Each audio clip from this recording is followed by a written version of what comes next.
Oi, pessoal, tudo bem?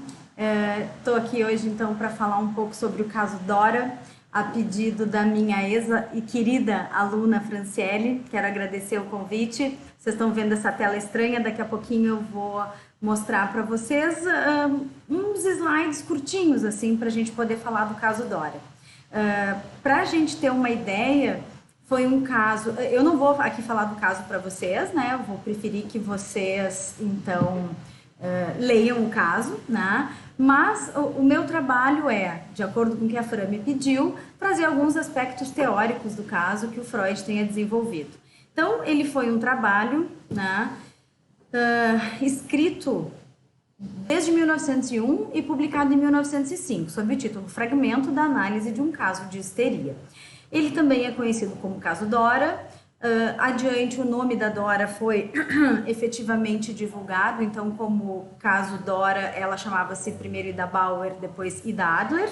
Isso é só uma curiosidade, né? Assim que a gente vai encontrar na literatura.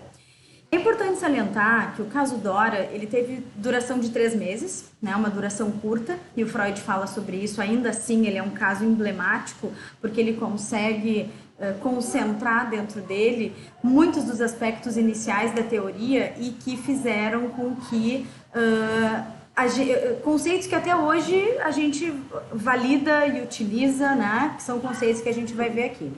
Então, o caso teve duração de 3 meses.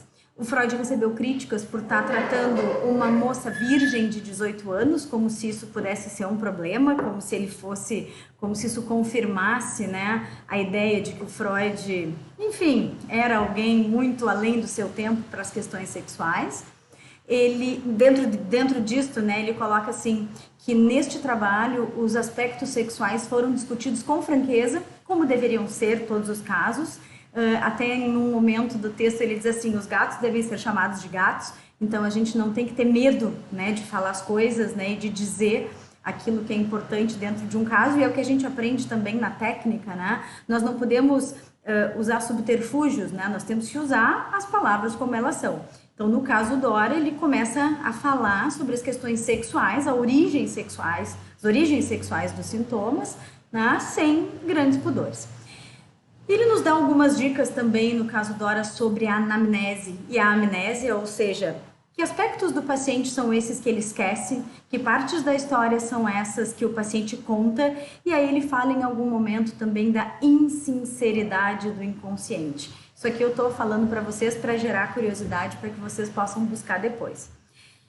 No caso Dora, também aparecem os sintomas somáticos, que depois vão ser entendidos como uma questão da conversão histérica, né? De que os sintomas somáticos tinham uma representação psíquica. No caso Dora, o Freud consegue validar, então, técnica e teoricamente, a partir de um caso clínico, as suas teses sobre a neurose, ou seja, sobre a etiologia sexual do conflito psíquico.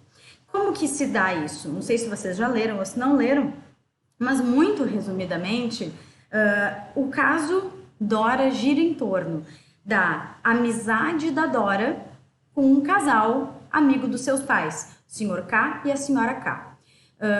Isso nos lembra, e o Freud cita ao longo do trabalho, uma ideia de uma questão edípica que foi deslocada dos seus pais, dos pais da Dora, para o Sr. K e a Sra. K.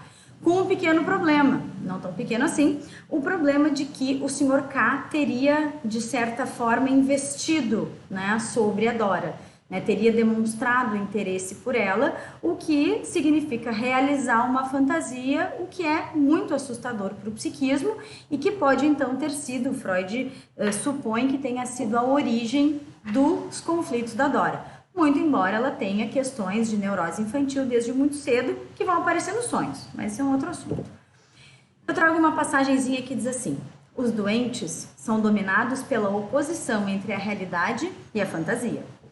Aquilo por que mais intensamente anseiam em suas fantasias é justamente aquilo do que fogem quando lhes é apresentado pela realidade. E com maior gosto se entregam às suas fantasias quando já não precisam mais temer a realização delas.